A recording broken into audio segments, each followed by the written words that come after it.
Hello learners, welcome to our YouTube channel. Today, in this part of the video, we are going to discuss the methods for expressing concentration of a solution. In the first part, we had discussed the basics of solution and its types. Now in this part, we are going to discuss the methods. So in all the methods, our main aim is gonna be to find out how much amount of solute is present in how much amount of solution. So basically the composition of solution. So let's see all the methods in detail one by one. The first method is mass percentage, which is generally represented as W by W. It is the mass of a component present in 100 gram of a solution.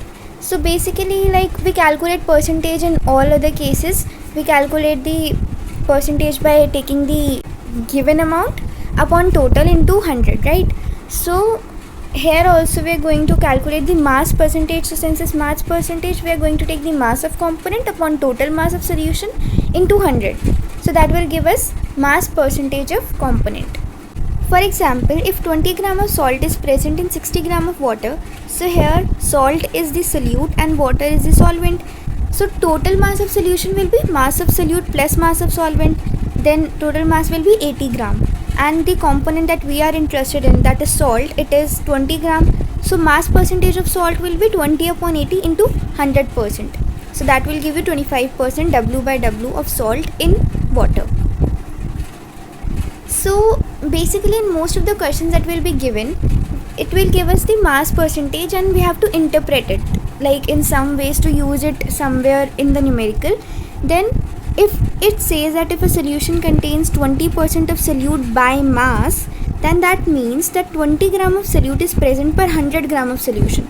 So if in any question the mass percentage is given, then the first thing we have to do is to interpret it in this way so that we can take the mass of solution and mass of solute from this data. Now the second method for expressing concentration is volume percentage, which is similar to mass, that the only difference being here we are going to consider the volume. So it is the volume of component present per 100 ml of solution. So volume percentage will be volume of component upon total volume into 100. And in similar ways we have this example. If 20 ml of ethanol is present in 60 ml water, then total volume of solution will be volume of solute plus volume of solvent. So 20 plus 60, that will give you 80 ml, and the volume of ethanol is 20 ml. So the volume percentage of ethanol is 20 upon 80 into 100%, which will again give you 25% V by V ratio of ethanol in water. Then we can similarly interpret 20% solute by volume also. So that will mean that 20 ml of solute is present in 100 ml of solution. So here we have to know that it is solution and not solvent. Then another method is mass by volume, which is W by V, and it is very common one. So if it is the mass of component present per 100 ml of a solution. So basically it is strength, because mass upon volume gives you strength, so it is generally strength only. And we can calculate the W by V percentage by taking mass of component upon total volume into 100. And for example, if we have 20 gram of solute present in 80 ml aqueous solution, so in aqueous solution the solvent is water, so the total volume of solution is 80 ml and we have 20 gram of solute present, so then we can calculate the W by V ratio, which is again 25%. And similarly we can interpret this also, that if 20% solute is present as W by V, then it means that 20 gram of solute is present per 100 ml of solution. Now the fourth one is ppm, that is parts per million. So it is part of a component present per million parts of solution. Per million means 10 raised to power 6 parts of solution, either in terms of mass or volume. So if we have to calculate the ppm of a component, we'll take the given number of parts of component upon total parts of solution that can be there into 10 raised to power 6.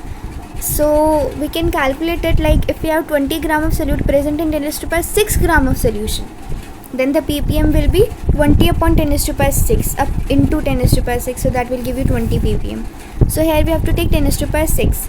Now generally in some questions we will be given with the mass or volume percentage, and we have to calculate the ppm in, if it is mass percentage, then ppm will be in mass in terms of mass, and if it is volume percentage, then ppm will be in terms of volume. So we can directly calculate it by using this formula, that ppm is equal to mass or volume percentage, whichever is given, into 10 to the power 4, because the only difference is that in ppm we take 10 to the power 6, and in mass or volume percentage we take 100 or 10 to the power 2. So that's why. Now the fifth one is mole fraction, which is represented by chi. This is the symbol for chi, and it is the ratio of number of moles of solute or component, any component for which we have calculated. So let's say if we have two components in solution A and B, then for whichever component we are calculating, so it will be number of moles of that component upon total number of moles of all components in the solution.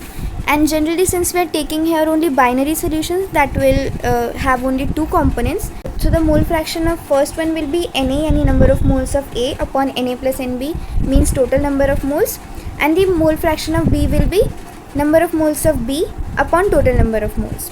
Now one thing that we can note here is that if we consider chi A plus chi B, that is the sum of mole fraction of components in the solution, you can observe that if we add these two, it will give you 1, because Na plus Nb upon Na plus Nb is going to give you 1. So mole fraction is like that if we add all the mole fraction of all the components in a solution, it will always give you unity. So even if we had 3 components, then chi A plus chi B plus chi C would have given you 1. So sum of mole fraction of all the components solution is always unity. So if chi A is given and you don't know chi B, then you can directly calculate it by using chi B equal to 1 minus chi A. So you can do that. And also you can observe here that mole fraction, it's a ratio of number of moles.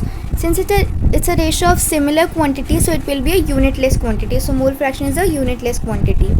Now let's say if we have 2 moles of A and 3 moles of B, then the mole fraction of A will be 2 upon 5, because the total number of moles will be 5, 2 plus 3, 5, and the given number of moles are 2.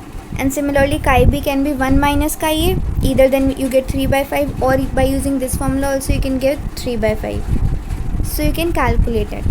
Now the sixth one is molarity, which is most commonly used. So it is the number of moles of solute present per liter of solution.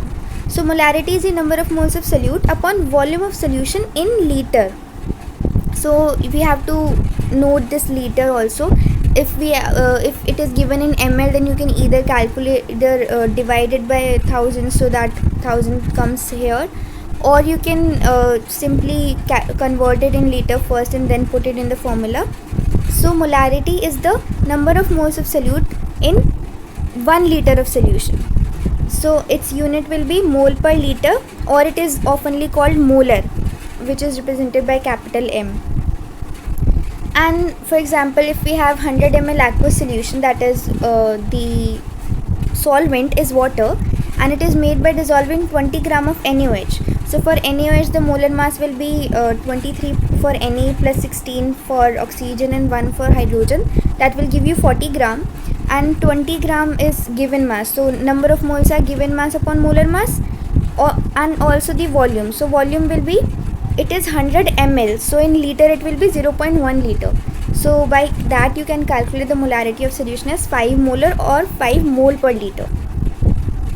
And you can interpret molarity also. So if we are given a 2 molar solution, it implies that 2 moles of solute are present in 1 liter of solution. So if in any numerical we are given this data, then we can interpret the number of moles of solute that are present and the volume of solution that is there, right? And the seventh one is molality, and you have to differentiate between molarity and molality. So keep in mind that in molality we take number of moles of solute in 1 kg of solvent. In molarity it was 1 liter of solution, here it is 1 kg of solvent. So we are taking mass of solvent, and that too in kg.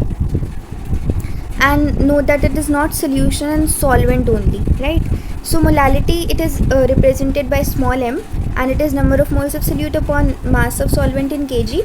So its unit is mole per kg, or small m, which is called molal. Now if we have 20 gram of NaOH and 100 gram of water, then the given mass of solvent, that is water, is 100, and you have to take it in kg, so it is 0.1 kg, and similar number of moles can be calculated in similar ways. 20 given mass upon molar mass of NaOH was 40, so 20 by 40, right? It will give you 5 molar. Now we can interpret this also, that if 2 molar solution is there, then it implies that 2 moles of solute are present in 1 kg of solvent.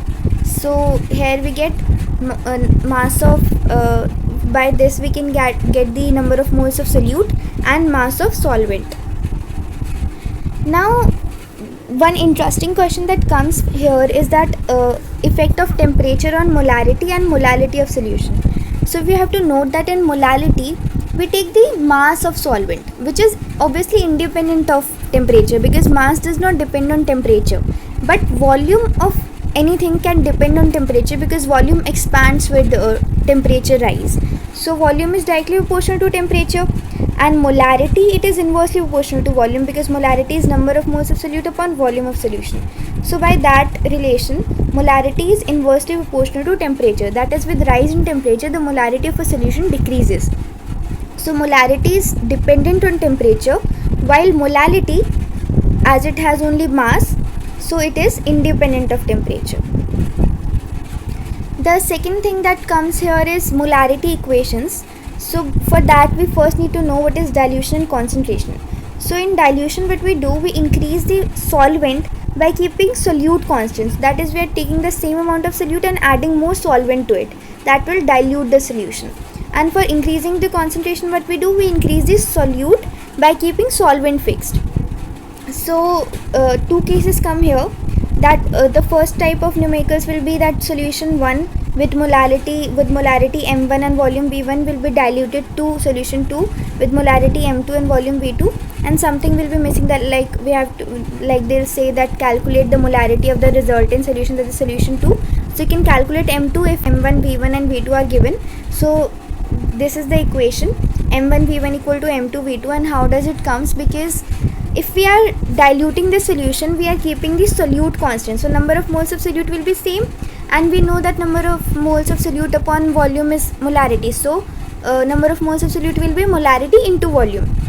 So m1 v1 is number of moles of solute, and m2 v2 is also number of moles of solute, and since it is kept constant, so they will be equal.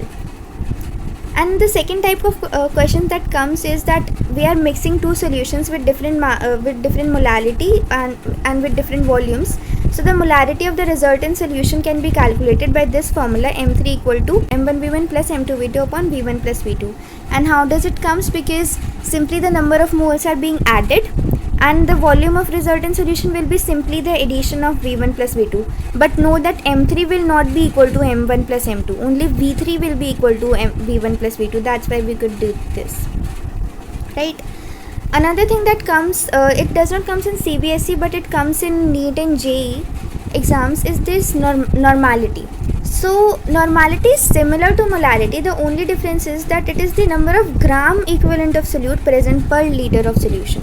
And now what is the gram equivalent? So gram equivalent is like, instead of number of moles we are taking gram equivalent, and number of moles were given mass upon molar mass. So gram equivalent is weight of solute upon equivalent weight of solute. So given mass upon equivalent mass. And what is equivalent mass of any thing? That is the molecular mass upon, if we are taking base or acid, then we can calculate its acidity or basicity, and if it is a cation or anion, we can take the total charge. So by dividing with that, we can calculate the equivalent weight, and by taking equivalent weight, we can calculate the gram equivalent instead of number of moles, and we can use that to calculate normality. So it only has that n factor along with it, right? So, and it also obeys all the equations of molarity. So n1 v1 equal to n2 v2 and n3 equal to n1 v1 plus n2 v2 upon v1 plus v2 for the cases we discussed above. And that's all for today. Thank you. If you found this video helpful, please like, share and comment, and for more such amazing content, please subscribe to our YouTube channel. Happy learning!